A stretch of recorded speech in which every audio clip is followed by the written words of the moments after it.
Hi friends, welcome back to smart vlogs. ఈరోజు recipe వచ్చేసి గోంగూర చట్నీ అండి. మనం ముందుగా గోంగూరని శుభ్రంగా కడుక్కొని ఒక గిన్నెలో వేసుకుందామండి. ఇంకా వాటర్ పోయేలాగా ఒక జల్లి గిన్నెలు వేసుకోవాలి. అట్లా వాటర్ అన్నీ ఒడుస్తాయి. మనం ప్రాసెస్ చూద్దామండి. ఒక గిన్నె పెట్టుకునే పాటిది, అందులో పచ్చిమిర్చి వేసుకోవాలండి. ఒక 20 వేసుకుని తుంచుకొని వేసుకోవాలి, లేకపోతే మన మీద పడిపోతాయండి. అవన్నీ మంచిగా ఫ్రై చేసుకోవాలి. ఫ్రై అయిపోయాయండి. మనం మిక్సీలో వేసుకుందాము. ఇప్పుడు అదే ఆయిల్లో గోంగూర కూడా వేసుకొని మంచిగా ఫ్రై చేసుకుందాము. నేను ఎర్ర గోంగూర తెల్ల గోంగూర 2 తీసుకున్నాను అండి. 2 కలిపి తీసుకున్నాను. మీకు ఇష్టమైతే ఏదైనా తీసుకోవచ్చు. 2 కలిపి తీసుకుంటేనే చట్నీ కూడా టేస్ట్ బాగుంటుంది. మీకు గోంగూర చట్నీ తెలిసే ఉంటుంది, మీరు ఇంట్లో చేసే ఉంటారు. కానీ నేను చేసే విధానంగా చేస్తే చాలా సూపర్గా ఉంటుంది. కొత్తగా ఎవరైనా నా వీడియోని చూస్తుంటే సబ్స్క్రైబ్ చేసుకోండి. పక్కనే ఉన్న బెల్ ఐకాన్ని ఆన్లో పెట్టుకోండి. నేను చేసే ప్రతి వీడియో నోటిఫికేషన్ రూపంలో ముందుగా మీకే వస్తుంది. ఇప్పుడు అది మగ్గేలాగా మనం ఇప్పుడు మూత పెట్టుకుందాము. మూత పెట్టుకుంటే తొందరగా మగ్గిపోతుంది ఆకుకూర. ఇప్పుడు చూసుకుందాము మగ్గిపోయిందేమో. చాలా వరకు మగ్గిపోయింది, కొంచెం ఆకులు ఉన్నాయి. ఆ మగ్గేలా కలుపుకుందాం.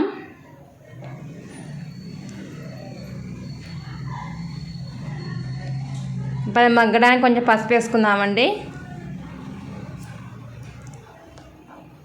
పసుపుతో పాటు సాల్ట్ కూడా వేసుకుందాం. చట్నీకి కారం ఉప్పు కరెక్ట్గా పడితేనే చట్నీ చాలా సూపర్గా ఉంటుంది.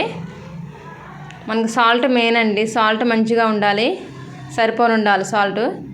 నేను కల్లుప్పు వేసుకున్నాను. కల్లుప్పు కొంచెము, నార్మల్ సాల్ట్ కొంచెం వేసుకున్నాను.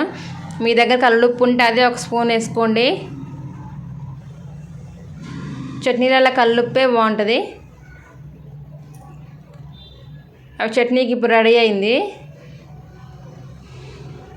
ఇందాకలో ఎంత ఉంది గోంగూర, అయితే కొంచెమే అయింది. గోంగూర చూడటానికి చాలా కనిపిస్తుంది, మగ్గినాక చాలా తక్కువ అవుతుంది. ఇప్పుడు చల్లారిద్దాము. చల్లారేలోపు మనం ఇప్పుడు పచ్చిమిర్చి పేస్ట్ చేసుకుందాము. పచ్చిమిర్చిలో కొంచెం జీలకర్ర వేసుకుందాం, వెల్లుల్లి కూడా వేసుకుందాం. ఇప్పుడు మిక్సీ పట్టుకుందాం. కొంచెం పచ్చగా పట్టుకుందాం. అందులో ఇప్పుడు ఉల్లిగడ్డ వేసుకోవాలండి. నేను ఒక పెద్ద సైజు ఉల్లిగడ్డ వేసుకున్నాం. మీకు ఇష్టమైతే వేసుకోండి, లేకపోతే వేసుకోమాకండి. వేసుకుంటే ఏదైనా టేస్టీగా ఉంటే చట్నీ కూడా కొద్దిగా ఒదిగిద్ది. ఇప్పుడు అందులో గోంగూర వేసుకుందాం. గోంగూర కూడా మెత్తగా పేస్ట్ చేసుకుందాం.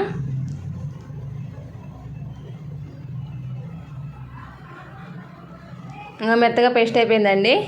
చాలామంది అలా గోంగూరలోనే ఉల్లిగడ్డ వేసుకుంటారు, కానీ నేను అట్లా వేసుకోలేదు, పాడైపోయింది దాన్ని.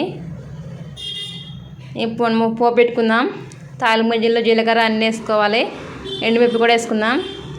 కర్రీకైనా చట్నీకైనా మెయిన్ తాలింపే అండి. తాలింపు మంచిగా ఉంటేనే కర్రీ అయినా చట్నీ అయినా సూపర్గా ఉంటుంది. తాలింపు మంచిగా మగ్గనియాలి. ఎక్కువ ఫ్లేమ్ పెట్టుకోకుండా తక్కువ ఫ్లేమ్లో మంచిగా మగ్గనియాలి, మాడిపోకుండా చూసుకోవాలి. కరివేపాకు వేసుకుందాం, ఇంగు కూడా వేసుకోవాలి. తాలింపు మంచిగా రెడీ అయింది. అందులో చట్నీ వేసుకుందాం. ఇప్పుడు ఎంతో టేస్టీగా ఉండే చిన్నపిల్లల కానీ పెద్దవాళ్ళ వరకు చాలా ఇష్టంగా తినే గోంగూర చట్నీ రెడీ అయిందండి. ఇంతే అండి మా వీడియో లాస్ట్ వరకు చూస్తున్నది ధన్యవాదాలండి. మీ ఫ్రెండ్స్ అండ్ ఫ్యామిలీ మెంబర్స్కి మా వీడియోని షేర్ చేయండి. ఓకే అండి, బాయ్ అండి. మా ఛానల్ సబ్స్క్రైబ్ చేసుకోండి. Okay, bye.